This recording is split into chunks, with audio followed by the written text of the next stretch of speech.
रोप्दै गरेको गाभा र काट्दै गरेको हँसिया त्यतै कतै असरल छोडेर चैते हुरी हुनु नहुँदै हिँडेका थिए उनीहरू काया पलट गर्न विद्रूप इतिहासको।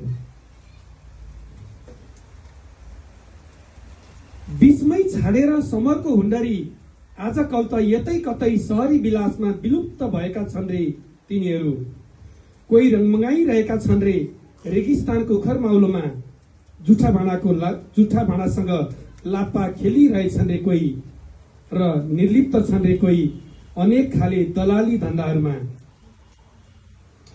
निसन्देह कुनै न कुनै पल इतिहासले गर्नेछ एउटा कठोर प्रश्न, किन हिँड्यौ हे जुझारु मनुवा, बाटोमै छोडेर लड्दै गरेको आजादीको लडाईँ, पछ्याउँदै गरेको नवीनतम दर्शन, निमुर्दै गरेको विद्रूप प्रणाली, समतामूलक समाजको सुखसुकाउँदो सपना, र पूरा गरेनौ आज तक खाँदै हिँडेको आफ्नै कसम। जान्नै पर्ने हो